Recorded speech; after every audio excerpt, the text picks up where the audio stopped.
upstairs. I am going to crash, but I had a request. I had a suggestion for a reaction video from Nikki Grigsby for Aamer Rahman. Aamer. Aamer.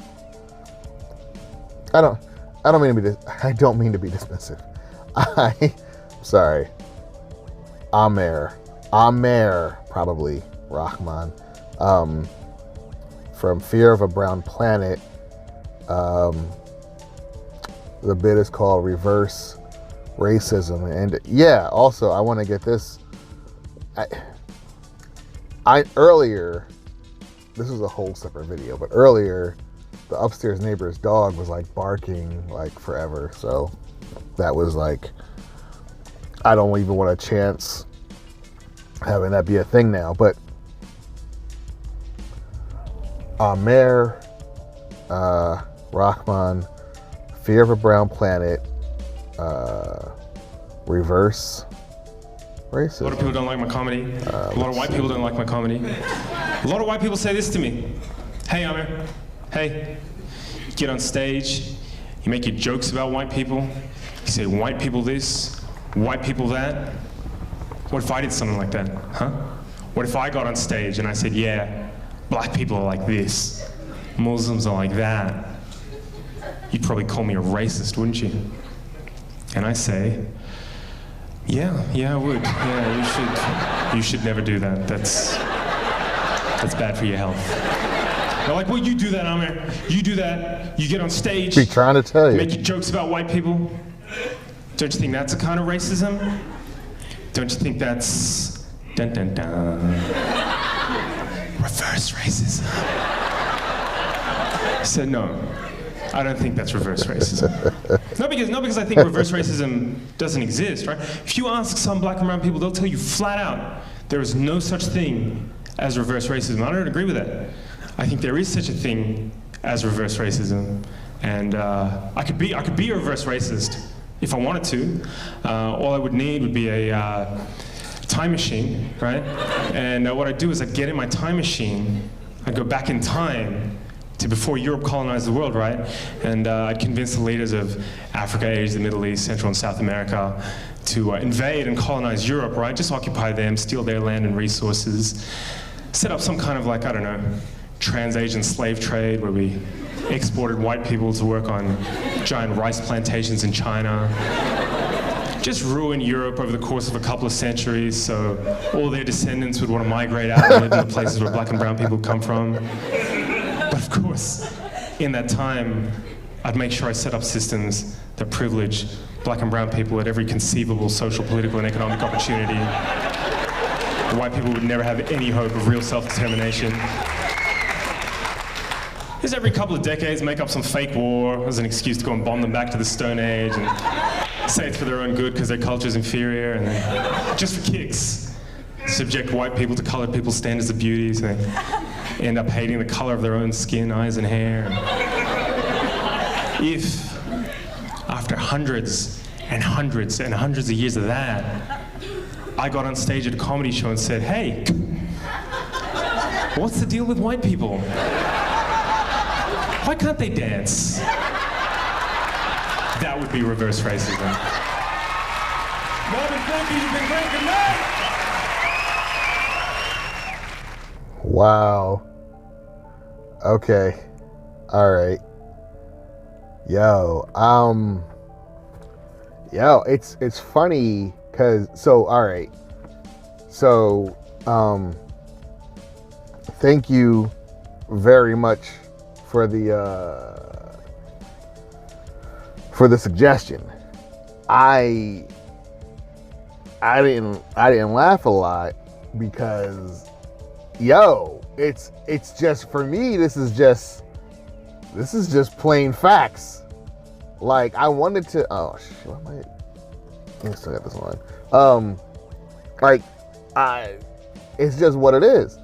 You know what I mean? This is just history class. It's not even comedy. Like, there's literally nothing in here that is an exaggeration. You know, I automatically, when I saw the term reverse racism, it's like, that alone just like really, really ticks me off, because it's like, yo, there's not a such thing as reverse racism. It's you're either racist or you're not. It's like it, and what bothers me is that if you have to use the term reverse racism, if you're saying like, oh, well, when black people or when Asians or when Latinos are racist against whites, that's reverse racism, then you're admitting that white people are racist. That white people are like the apex, the pioneers, they are the gold standard of racism. And like, why would you want that? Why would you want that? Why would you want to own that? So it's like, it's either if you hate another race and you have control over that race, you can be racist. You can, like, if I'm a black guy and I refuse to hire, let's say I run black guy's bookstore, and a white chick comes in and wants a job, and I'm like, no. She's like, why? And I'm like, because you're white. Is that racist? No. Is it fucked up? Yeah, it's ignorant. It's racial discrimination. It is not, however, racist, because I'm not holding her down. I'm not keeping her down. I'm not holding her back. She could go to McDonald's. You know, she can go anywhere. She can literally go anywhere. Now, again, there's an important distinction there. You can be racially discriminatory without being racist. It's a fine line, but it's a matter of, like, so if I'm casting for a movie, if I'm going to do the autobiography or the biography of Crispus Attucks or something, if I'm going to do if I'm going to do a biography, on somebody, I may put out a casting call that says, hey, wanted persons of this specific ethnicity. That's racially discriminatory, but it's not racist. It's not like, so like if I was doing a movie about George Patton or Norman Schwarzkopf or whatever, and I said, hey, wanted white guys that like blowing shit up, or not, I guess I wouldn't be, it doesn't matter, but wanted white guys. It's racially discriminatory, but it's not racist. I'm not holding anybody back. Now, I'm not unfairly removing an opportunity from this person. So like, now it wouldn't be me, but like if a white person put out a casting call, it's like, hey, I want white folks to play British soldiers for Revolutionary War peace. It's racially discriminatory, but it's not racist. If they say, hey, we need army guys for, we're doing a thing about Operation Desert Freedom or Desert Eagle or the War on Terror. We need army guys. We need people to play soldiers. And we're like, no darkies, just only white people. That would be racist, because it's like, hey, this is an opportunity that any and all people should be able to, any and all races should be able to take advantage of. And then you as a director or producer are being racist. Now, and I know earlier I said, hey, if I didn't hire a white chick at my bookstore, that's not racist. And you might be like, well, why is a director deciding to not hire black people for a modern day war movie? Why is that racist? Because that person represents a race that is coming from a place of power and privilege. Me as an individual black guy owning a store, it's what it is, right?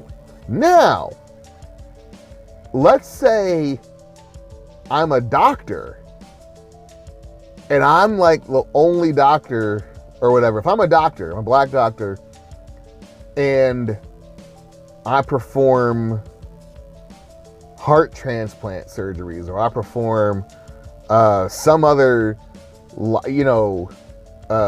kidney, liver, all these. Let's say I do life-saving work,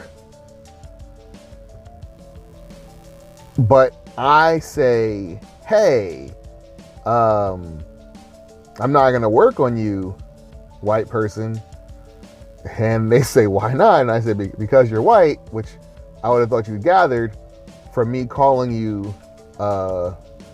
white person. In that instance, I would definitely be racist, because I have all the power. Like I have your literal life in my hands, and I'm choosing to not save it. Or hey, if I'm a random person, like if I'm walking down the street and I see, I don't know, there's 5 people. There's 4 black guys, 1 white guy. All of them are choking on meatballs and they're about to die. And I do the Heimlich, black guy number 1, saved his life. Black guy number 2, saved his life. Black guy number 3, black guy number 4, and then I look at the white guy, I'm like, ha, fuck you. And I walk off. That's racist. And he dies. That's racist. That's racist. That is racist. Well, yeah, let's say that's, you get the point. There's a matter of power and privilege, especially if it's systemic privilege and systemic power. But yeah, very good entry. I might have to say this under 2 playlists, under reactions and real talk. So thank you very much. Ray Reese from Ray Reese's Rants, Raves, Reviews, and Reactions. Take care. Have a good one. See ya. Bye-bye.